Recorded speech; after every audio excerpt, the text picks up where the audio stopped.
What would you do if you got fired after 30 years of loyal service while you were on vacation via cold email from your boss's spoiled son? I'm Jack Patterson, and that's exactly what happened when Brandon Wright, the new CEO of Titan Industrial Solutions, decided I was too old and outdated for his organizational restructuring. 30 years. I'd helped build that company from 15 employees to over 300. I'd sacrificed time with my dying wife to make sure projects finished on time, and Brandon repaid my loyalty with an email. But here's the thing about firing someone who knows where all the bodies are buried. Sometimes they have the resources to dig them back up. My severance package was suspiciously generous, almost like they were trying to buy my silence. You're watching Betrayal, HQ, where workplace injustice meets strategic revenge. If you're new here, we share the real stories of employees who turned the tables on the bosses who betrayed them, told by those who lived it. Hit that subscribe button and notification bell, because Jack's response will teach every corporate executive watching to think twice before underestimating their veteran employees. I used that severance money to do something Brandon never saw coming. I bought a controlling share in his own company. But when I walked into that boardroom as the new majority shareholder, I discovered my late wife had been protecting me from secrets that could have destroyed both our families. This became about much more than revenge. I was sitting on the deck of my lake cabin, finally taking the vacation my wife had begged me to take before she died 5 years ago when the email arrived. The subject line read, "Employment termination, effective immediately." I stared at my phone screen, certain there was some mistake. 30 years. 30 years I'd given to Titan Industrial Solutions, building it from a 15-person startup into a 300-employee powerhouse. The email was from Brandon Wright, the founder's 35-year-old son who'd recently taken over as CEO. No phone call, no meeting, just a cold corporate message thanking me for my past contributions and informing me that my position was being eliminated due to organizational restructuring. I called the office immediately. My assistant Karen was crying when she answered. "Jack, I'm so sorry. They just told me an hour ago. Security came and cleared out your office." I tried calling colleagues. They were all shocked. I tried calling Brandon directly. Voicemail. The 8-hour drive home felt like a funeral march. I kept thinking about my late wife Elena, how she'd helped me get the job at Titan back when her college friend Thomas Wright was just starting the company in his garage. The courier package was waiting on my doorstep when I finally made it home. Inside were the severance papers, and as I read through them, my anger turned to confusion. The package was worth nearly $800,000. That was almost 3 times what my contract required. There were also strange clauses I'd never seen before. I had to sign an NDA about proprietary business information, agree not to contact current clients for 5 years, and most puzzling of all, relinquish any latent ownership claims. I'd never owned any part of Titan beyond a small retirement stock allocation. Why would they include that clause? The next morning, I called my lawyer, Vincent Chen. Wait, I can't use that name. Let me call him Vincent Torres, my longtime friend who'd handled my legal affairs since Elena's death. Vincent was baffled by the generous severance. "Jack, this is way more than they owe you. Something's not right." That afternoon, my daughter Amy called. She worked as in-house counsel at Titan, a job she'd gotten through my connections. I expected sympathy. Instead, she said, "Dad, please just sign the papers and take the money. Don't ask questions." She hung up before I could respond, and I knew something was very wrong. Vincent returned with fascinating information about Titan's ownership structure. The company wasn't publicly traded, but it had 7 shareholders. Thomas Wright owned 40%, Brandon owned 15%, 3 early investors owned 10% each, Amy owned 5%, something I didn't know about, and mysteriously, 10% was held in a trust for E.M. Patterson. Elena Marie Patterson, my late wife's maiden name. Vincent.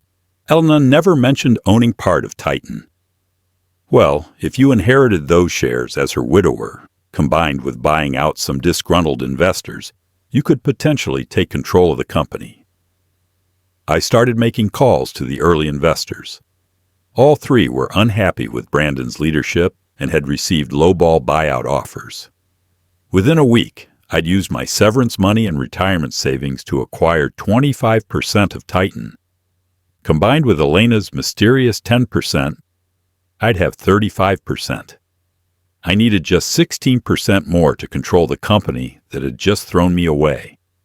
But first, I had to figure out why my dead wife secretly owned part of the business. The mystery deepened when I tried to claim Elena's shares.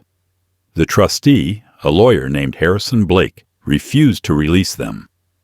Mr. Patterson, the trust has specific conditions that haven't been met. I can't explain further due to confidentiality agreements. I was furious. My own wife's shares were being kept from me by a stranger. I hired a specialist to investigate the trust and learned it was established just 3 months before Elena died from cancer. The conditions for release were sealed, but the document referenced triggering events and disclosure protocols. Elena had been planning something before she died. I visited her best friend Carol, hoping for answers about Elena's final months.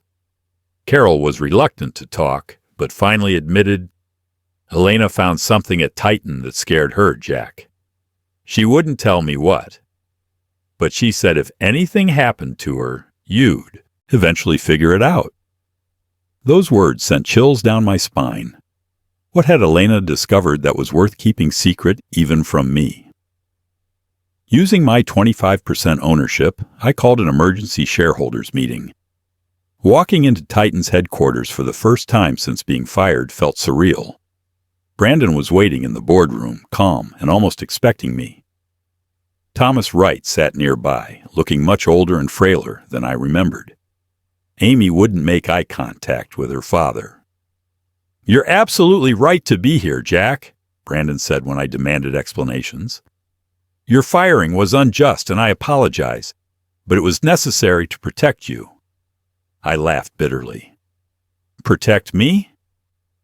"Your wife Elena discovered that this company has been involved in financial irregularities for over a decade.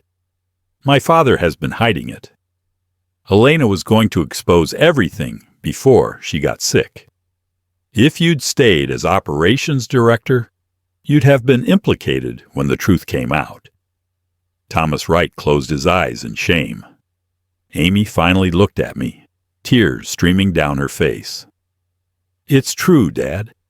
Elena found evidence of fraud, and she was trying to protect you from being involved when it all collapsed." The room spun around me. My wife had kept this massive secret while dying of cancer? After the meeting, Amy finally explained everything. 3 years ago, while doing routine legal work, she'd discovered discrepancies in Titan's government contracts, inflated invoices, phantom subcontractors, kickbacks to officials. She'd told Brandon, and he'd investigated his father. The results were damning. Thomas had been defrauding their biggest client, a defense contractor, for years. Mom found the same evidence 5 years ago, right before her diagnosis, Amy explained, showing me recovered emails between Elena and Thomas. Elena had threatened to go to the authorities. Thomas begged her not to, claiming it would destroy both families. Elena agreed to stay quiet only if Thomas began making secret restitution. Then Elena got sick. She died believing Thomas was fixing the problem. He wasn't. He'd just gotten better at hiding it. "Why didn't she tell me?" I asked. "Because she didn't want to burden you while she was dying." "But Dad, there's more. The trust holding Mom's shares will only release them when you discover the full truth about what happened." Elena had made her legacy conditional on my finding answers. She'd known this day would come. I needed someone I could trust completely. So I swallowed my pride and called my son Marcus in Chicago. We'd had a falling out 2 years ago and barely spoken since. Marcus was a forensic accountant, and when I explained everything, he was quiet for a long moment. "Dad, I need to tell you something. Mom asked me to audit Titan's books 6 years ago. She said it was for estate planning. I found the fraud. When I told her, Thomas found out I was looking and threatened me. He said, if I didn't leave the company and stay quiet, he'd frame me as the embezzler." My son's voice broke. "Mom told me to go, to save myself. I've hated myself ever since for abandoning her." Marcus flew home the next day. Together, we visited Harrison Blake, the trustee. With Marcus present, Blake finally revealed Elena's conditions. The shares would only release when Jack, Marcus, and Amy worked together to expose the truth. Elena had known our family was fractured and made her legacy conditional on our reunion. Blake handed over the shares. I now controlled 35% of Titan Industrial Solutions. I confronted Thomas Wright directly, demanding a private meeting at his home. The man who'd once been my friend looked defeated, aged by guilt and illness. "I never meant for it to go this far, Jack. It started small, padding some expenses to cover gambling debts. Then it spiraled. When Elena caught me, I was terrified." Thomas explained how Elena had given him a chance to fix things quietly because of their old friendship. But he was in too deep. After Elena died, I thought the secret died with her. Then Brandon started asking questions 2 years ago. "Why fire me now?" "Because you're honest to a fault. Brandon knew you'd eventually notice the financial irregularities. We wanted you safe, with a generous severance, before everything collapsed." It wasn't simple villainy. It was a desperate mess that had consumed everyone I cared about. But as we talked, my phone rang. Vincent had alarming news. Someone was aggressively buying up Titan shares through shell companies. The external threat materialized quickly. An anonymous LLC had purchased 10% of Titan from one of the remaining investors. Worse, Titan received a letter from the defense contractor announcing an audit after receiving an anonymous tip about financial irregularities. If the fraud was confirmed, Titan would face contract termination, massive lawsuits, and criminal referrals. The company would be destroyed. Brandon called an emergency meeting. "Someone's escalating this intentionally." The tip came 3 days after Jack's confrontation with my father. Marcus analyzed the timing and patterns. "This is coordinated. Someone's been waiting for internal chaos to strike." I realized my takeover attempt might have triggered something much worse than corporate politics. Vincent traced the mysterious LLC through layers of shell companies, eventually identifying the real owner. Catherine Daniels, a woman in her 60s who'd had a bitter relationship with Thomas 20 years ago. When we contacted her, Catherine was blunt. "Thomas destroyed my life in a business deal decades ago. I've spent 20 years building capital to buy into Titan and destroy it from the inside. I sent that anonymous tip, and I'm going to burn it all down." But when I mentioned Elena's name, Catherine's expression changed. "Elena Patterson. She sent me a letter 4 years ago. I never responded." Catherine retrieved Elena's letter and, reading it, brought me to tears. Elena had written to Catherine explaining that she knew about both Thomas's fraud and Catherine's vendetta. But Elena had proposed a different path. "Revenge that harms innocent employees isn't justice. Let's be smarter. Help me reform this company instead of destroying it." Elena had died before they could connect, but her words had stayed with Catherine. "Your wife was trying to protect 300 jobs while still seeking justice," Catherine said. "I respect that." Catherine presented an ultimatum. She'd vote with me to take control of Titan. but only if we prosecuted Thomas criminally, not just removed him. The decision tore our families apart. Amy argued that Thomas was already dying from Parkinson's disease, and prison would be cruel. Marcus argued that Elena would want justice over mercy. I was the tiebreaker, and I thought of Elena's wisdom in her letter to Catherine. Thomas gets a choice, I decided. Full confession, complete restitution, resignation, and cooperation with authorities. In exchange, we advocate for probation due to his age and health. If he refuses, we prosecute without mercy. Thomas, weeping, accepted. With Catherine's support, I now controlled 45% of Titan Industrial Solutions. I was the majority shareholder of the company that had fired me. I appointed Brandon as official CEO, Marcus as CFO to ensure transparent finances, and Amy as general counsel. I took the chairman position. When I addressed the anxious employees, I was honest about the company's troubles, but promised Titan would emerge stronger. But as I stepped down from the platform, FBI agents approached with a warrant.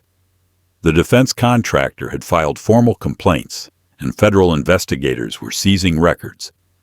By taking majority control, I just made myself potentially liable for decades of fraud I'd never known about. My lawyer, Vincent, delivered devastating news. As majority owner, I was now legally responsible for Titan's debts and liabilities. If the company was found guilty of fraud, I could lose everything. The FBI investigation was thorough and terrifying. Agent Sarah Martinez grilled me about what I knew and when. I was honest about discovering everything after my firing, backed by emails and timelines. Ignorance isn't always a defense when you're in charge, she warned. But during the investigation, Agent Martinez revealed something shocking. The original anonymous tip hadn't come from Catherine. Someone else had beaten her to it, using internal documents only an employee could access. We had a whistleblower inside Titan. Marcus's forensic analysis narrowed the suspects to 5 people with access to the documents. The prime suspect was our recently retired CFO, Donald Pierce, now living comfortably in Florida. When Marcus traced Donald's finances, he found regular payments from an offshore account, the same account Thomas had used for his fraud. Donald hadn't just known about the fraud, he'd been Thomas's partner. Marcus and I flew to Florida to confront Donald. We found him living in an expensive condo, far beyond what his retirement should have afforded. Donald was smug at first, claiming he was cooperating with the FBI and was untouchable. He'd sent the anonymous tip because Thomas had cut off his payments when Brandon started investigating. But I noticed a photo in Donald's condo, him with a young woman who looked familiar. It was Sandra, one of Titan's current senior accountants. "That's my daughter," Donald admitted reluctantly. Sandra had been feeding her father information from inside the company. Donald's immunity deal collapsed when I recorded him confessing to the scheme. But the damage was done. Titan's reputation was in ruins, clients were fleeing, and the company was hemorrhaging money. With clients pulling contracts and banks freezing credit lines, Titan faced a cash crisis. Payroll was due in 2 weeks, and we didn't have the money. The leadership team debated impossible choices: massive layoffs or total collapse. I made a decision that shocked everyone. I would sell my personal assets, my house, my car, Elena's jewelry, to inject cash into the company for payroll. Elena built this company. I won't let it die on my watch. Amy protested, but I was firm. Marcus matched my sacrifice, liquidating his savings. Catherine, moved by our commitment, did the same. When the employees learned what leadership had done to make payroll, their loyalty was absolute. But it was only a temporary fix. We needed a permanent solution, and fast. After 3 months of investigation, the U.S. Attorney's Office offered Titan a deferred prosecution agreement.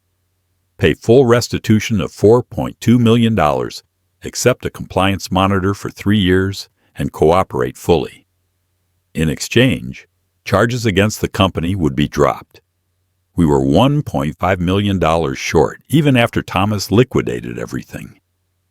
Facing bankruptcy, I sat in Elena's old office late one night, talking to her photo. "I need help, honey. I don't know what else to do." That's when I noticed a loose floorboard under her desk that I'd never seen before. Inside a hidden lockbox was a key and a note in Elena's handwriting. "For when you need a miracle. First National Bank, Box 447. At the bank, Box 447 contained bearer bonds worth $2 million and a letter from Elena. "If you're reading this, the company is in trouble. Use this to save it. Save our people. I love you." Elena had been secretly saving for years, creating an emergency fund for exactly this situation. We paid the restitution. Titan was saved. Thomas Wright died from a stroke 2 weeks after we settled with the government. Despite everything he'd done, I attended his funeral and gave an honest eulogy about his brilliance and his flaws. 6 months later, Titan was stabilizing under the compliance monitor. New clients were returning, impressed by our transparency. Catherine proposed acquiring a struggling competitor to expand our market share. The old me would have said no, but I'd learned to take calculated risks. The acquisition was announced, and suddenly Titan wasn't just a scandal recovery story. It was a growth story. When Kowalski Capital offered a $20 million investment for 25% equity, I was tempted but cautious. The head of the firm was Frederick Kowalski, my former boss from 30 years ago. "I fired you 3 decades ago because I didn't think you could lead," Frederick told me. I was wrong. "What you've done with Titan is extraordinary." I negotiated better terms. $20 million for 20% equity and Frederick as a non-voting advisor. 2 years after my firing, Titan Industrial Solutions was thriving. We'd expanded to 4 facilities, 600 employees, and $80 million in annual revenue. I established the Elena Patterson Memorial Scholarship for children of Titan employees funding engineering and business degrees. At the first scholarship ceremony, I broke down giving the speech. My wife believed in building things that last, not just products, but people, families, futures. Amy announced she was pregnant and would name the baby Elena if it was a girl.